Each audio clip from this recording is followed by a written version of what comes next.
Hola, mi nombre es Ana Camila Martínez Uriostegui, soy del Salón 601, presentando el tema de mi tercera unidad que se llama La modernización de la economía mexicana, de la materia de economía. El primer tema a hablar es la modernización de la economía mexicana. Primero, debemos de tener muy en cuenta en qué consiste esa modernización. Se entiende como una integración en la economía nacional al ámbito internacional mediante la incursión de un mercado global y así fomenta la competitividad en algunos países en la modernización económica. Esta tiene una visión a futuro, pues pretende improvisar la productividad para el bienestar de los ciudadanos que habitan en ese país que se va a modernizar. En México, después de la crisis de los años 80, el gobierno hizo un muy grande esfuerzo para así poder lograr la modernización de la economía mexicana. Y pudo lograrlo, ya que pudo hacer, y gracias a su esfuerzo, pudo lograr que en el país se hicieran ajustes como en la disminución de la carga de la deuda pública. Debemos de tener muy en claro que para poder modernizar la economía mexicana es que representa un paso más a volverse un país de primer mundo, pero esto conlleva ciertos obstáculos que son internos y externos. Existen 3 obstáculos internos. El primero es la baja productividad social del trabajo en México. El segundo es el débil ahorro interno privado. Y la tercera es la insuficiente formación del capital. Y los obstáculos externos son la competitividad exasperada del mercado mundial en la crisis. El segundo es el estrechamiento de mercados para líneas de exportación y el tercero es caída de flujos comerciales. Hay 3 principales actores de la modernización.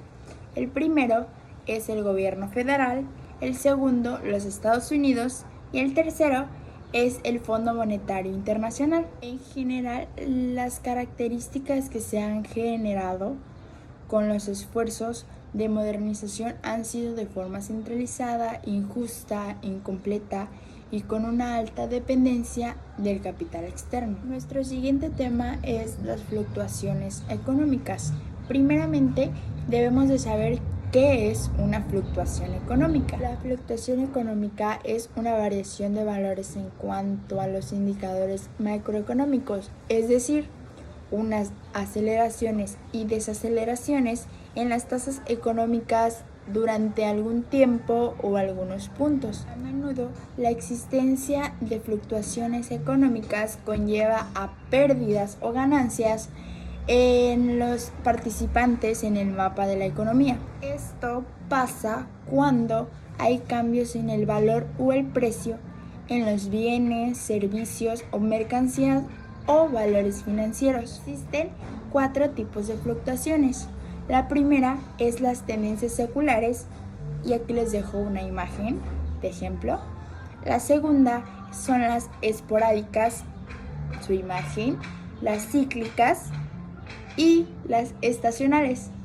Seguimos con el siguiente tema, que son los bienes públicos. Primero que nada, debemos de saber qué es o qué significa bienes públicos. Un bien público es aquel cuyo consumo indivisible que puede ser compartido por todos los miembros de una comunidad sin exclusiones. Usualmente esto está a cargo del Estado. Para entenderlo mayor, un bien público es en general accesible para cualquier público, para cualquier comunidad, sin restricción alguna, sin prohibición alguna. Existen 3 propiedades. La primera es que se consumen dándole utilidad a más de un usuario a la vez. Su segunda propiedad es que no se puede restringir a ningún individuo de su consumo, o sea, no se debe de prohibir a nadie el consumo de dicho. La última es que no hay rivalidad, o sea, que si una nueva persona lo consume, a las otras personas no les debe de afectar, ni mucho menos. Hay dos tipos de bienes públicos. El primero es el bien público puro. Estos, como ya lo antes mencioné en los 3 puntos pasados, las propiedades, serían bienes públicos en el sentido más estricto, que serían, por ejemplo, el alumbrado o la defensa nacional. El segundo tipo es de los bienes públicos impuros. Vienen y ocupan los 2 puntos de las propiedades pasadas, pero el tercero no, porque en este sí hay una rivalidad. Pongamos el ejemplo de las vías públicas. En las vías públicas una carretera inicialmente se abre, se utiliza, se usa por los carros y todo, pero llega en un momento en el que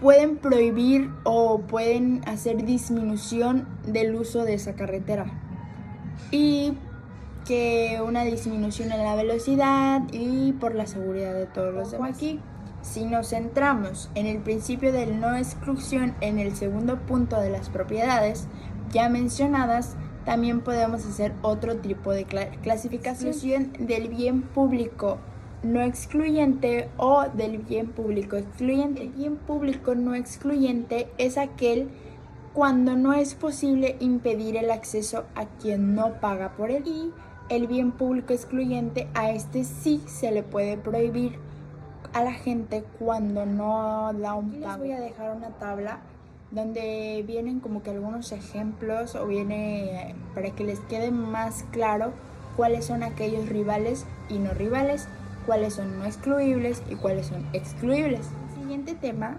es la economía sustentable. Como los temas pasados, debemos de saber qué significa la economía sustentable.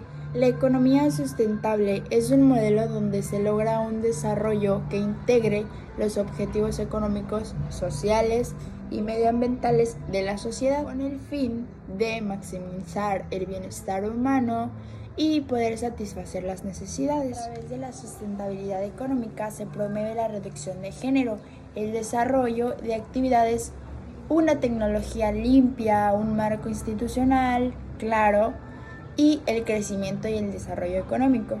Esto a su vez va a ayudar a la nación a desarrollarse y a cumplir sus metas a corto plazo y con una visión muy larga a un largo plazo.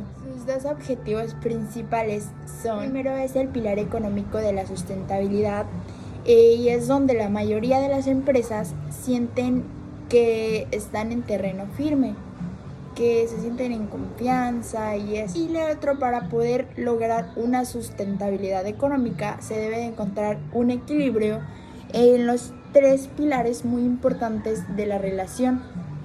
El primero es que sean visibles, el segundo es que sean equitativos y tolerables. El siguiente tema a hablar es la globalización económica. Primero que nada debemos de saber qué significa la globalización económica. La globalización económica es el proceso de interdependencia económica en el conjunto de los países. En esto se incluye el volumen de las transacciones de bienes y servicios, el flujo de capital, la mano de obra, difusión acelerada y generalizada de la economía. ¿Quiénes intervienen en la globalización económica? Las empresas multinacionales financieras y no financieras, los gobiernos nacionales con los cambios normativos liberalizadores, los organismos internacionales y las economías domésticas. Las estrategias que existen en el mercado globalizado son muchas, pero hablaremos de 2 que son las más importantes. El primero es la promulgación y aplicación de las leyes que favorecen la integración de los países a través de la libre circulación de sus capitales, bienes, materias primas y productos finales a nivel mundial. Y el segundo es la formación de bloques comerciales con moneda común y el derribo de las fronteras económicas, que se han creado bloques comerciales como la Unión Europea, entre otros. Bueno, esto ha sido todo. Espero que les haya quedado un poco claro una breve explicación de cada subtema y el tema principal. Y fue todo por mi parte y muchas gracias por la atención prestada.